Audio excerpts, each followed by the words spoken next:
kakambal ko na yata yung malas sa buhay. Kasi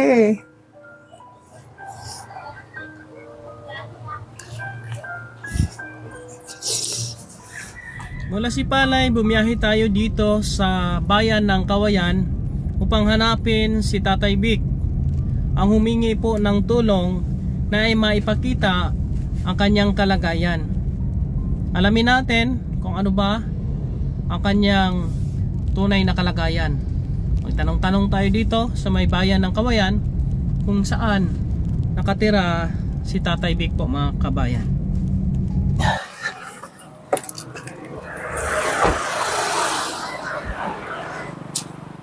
Dong, ngayong hapon.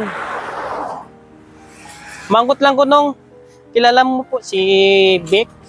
Vic? Vic Catalan? May buhok na taas. Oo. Gano'ng kalayo iya balay din nung? Sige po, thank you po. Yan po mga kabayan, no, nakita na natin at tinuro po doon sa Irene yon. Kaya masurprise siya ngayon mga kamay kasi di niya alam na pupuntahan po natin siya. Samahan niyo po ako. Huwag po kayong bumitaw hanggat hindi nyo po makikita kung sino si Tatay Vic. Doon daw po yung bahay na yan.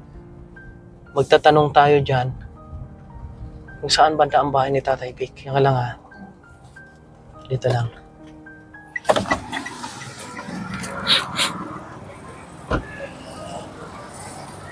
Nay, may hapon. Mangkot lang ako. Kilala si Tatay Vic? Tatay Vic? Oo, yung dating si Q. Ay, si Q sa una. Oo. Long hair tapos may Siguro, yung hair ang may bigote siya. bigote.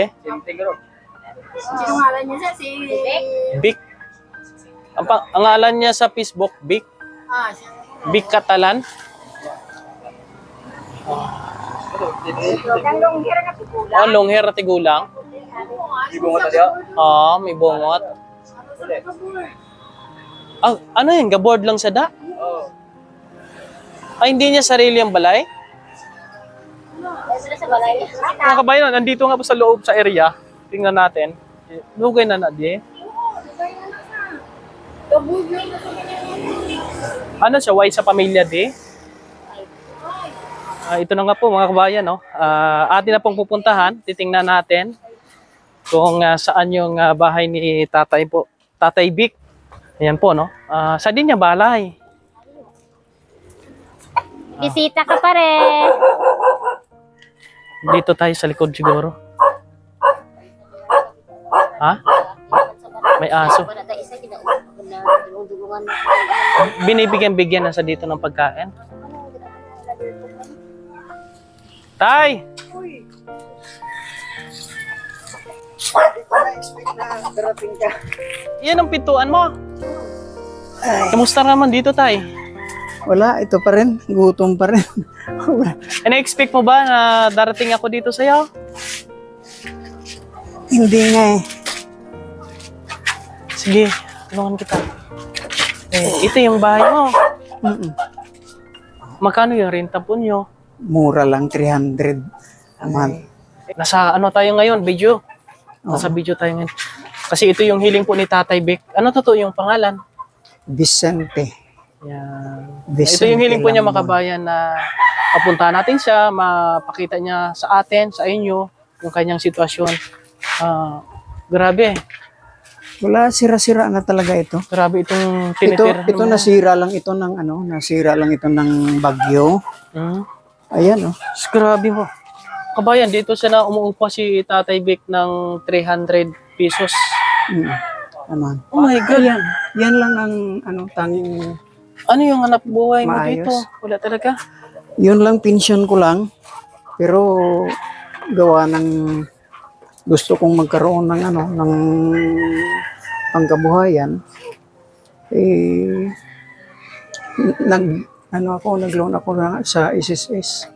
Kaso, every time na magkakaroon ako ng pera, nagkakasakit ako lagi. Okay. Nagkakaroon ka ng pensyon.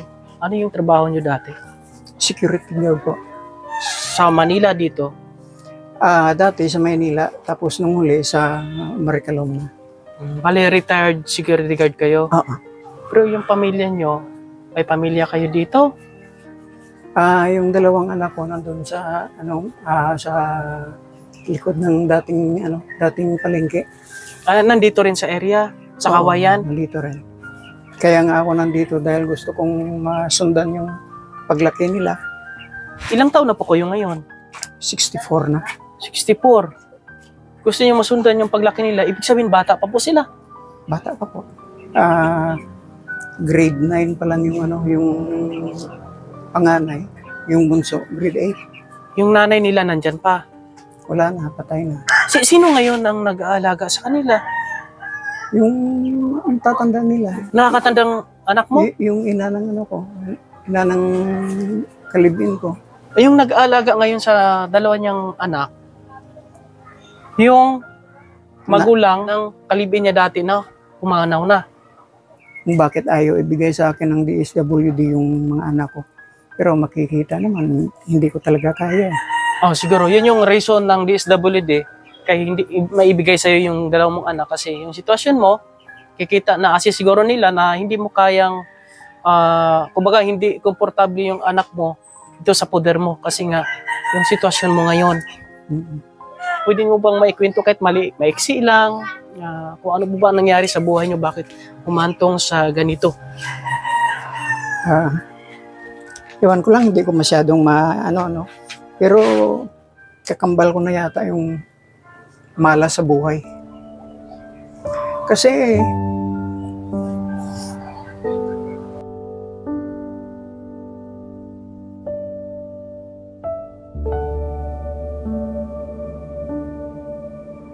tapos lahat ng kapatid ko galit sa akin. Sa kabila naman ng lahat na ako yung katuwang ng nanay ko sa paghahanap buhay. Teacher ang nanay ko. Pero yung tatay ko, pioneering yun sa Mina. Doon din ako binanganak. Sa Mina?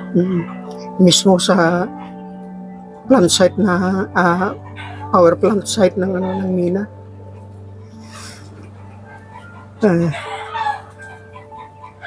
Sa lahat kaming magkakapatid, ako lang hindi gumraduate ng college. Nasanay nga lang akong English gawa ng trabaho ko na nasa investigation. Saka nung nandun ako sa Mina, naging radio man ako doon at assistant ng operations manager. Pero paano humantong sa ganito yung buhay mo? Paano ka nakakarating dito sa Kawayan? Naging naging guard din ako noon sa cell site ng Globe. Kaso lang nagkatanggalan na nga. Natanggal ka? Wala na rin gwardiya ngayon sa Globe. Na lang yung caretaker.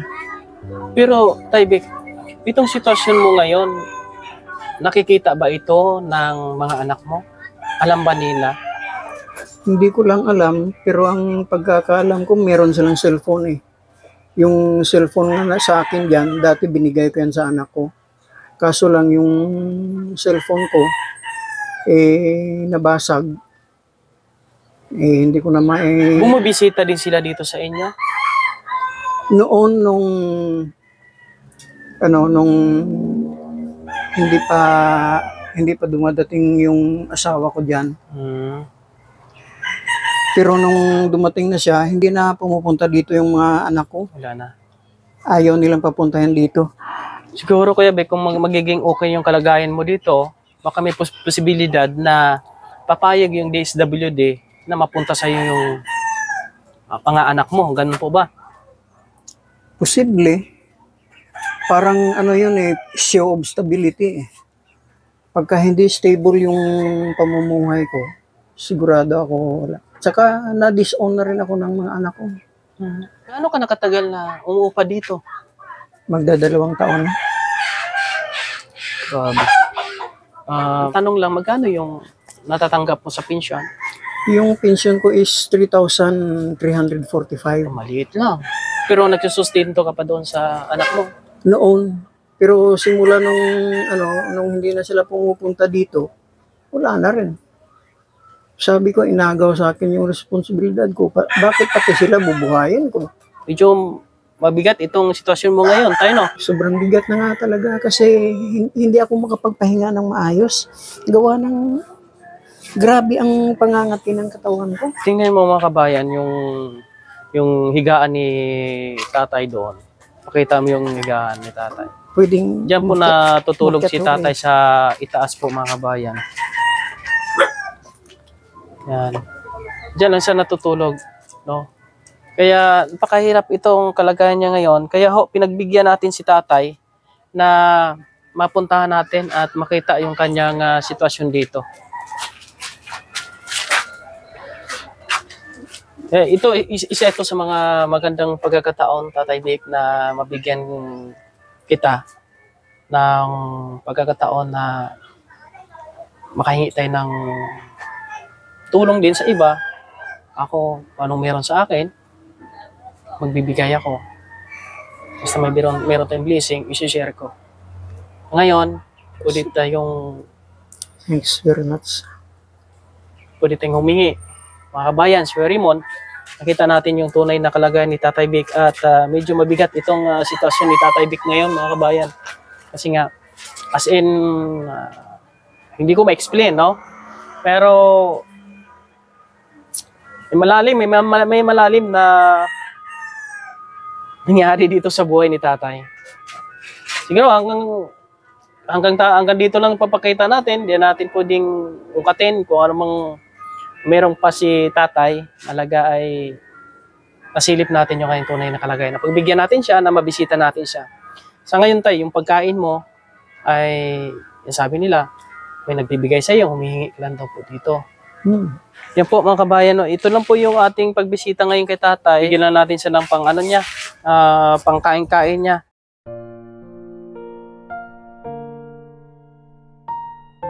Thank you very much. Pang budget mo yan pagkain. Yan po, galing din po yan sa aking mga nag-suporta tulad kay Ate Myla Albert Bacol ng Alexamera Society. Sa iyo po binigay para may pambili ka ng pagkain. Alexamera Society. Thank you very much. Kung kayo po merong nais ipatid kay tatay, message lang ako at ihatid natin doon sa kanya. At ito po yung kanyang hiling ay sana matulungan natin siya magpaayos ng bahay kahit maliit lang siguro. Tulad din po sa mga ginagawa natin, maliliit lang. Hopefully na merong makapag-help po sa atin kasi sa ngayon tay, masabi ko talaga na down din po tayo. Pag walang tutulong sa atin din po, as in, di natin kaya kasi nag-uumpisa pa lang tayo ngayon. Pero binibigyan natin ng pagkakataon na mapakita ang sitwasyon ni tatay, mabigyan ng pagkakataon na makapanawagan si tatay po, mga kabayan. May iba ka pang gustong sabihin, tay? Nahingi lang ako ng tulong sa mga kakilala ko, sa mga kabats ko, sa mga taong nakakilala sa akin na isa akong mabuting tao. Yung mga natulungan ko rin dati doon sa Mina. Kasi nung magkaroon ng retrenchment doon, gawa ng kami ngayong sa Security Department ang nahuling ma-retrench. Yung mga bata doon sa kalye, sa akin nakatira. Yung mga tatay nila na nawala ng trabaho, sa akin nakatira.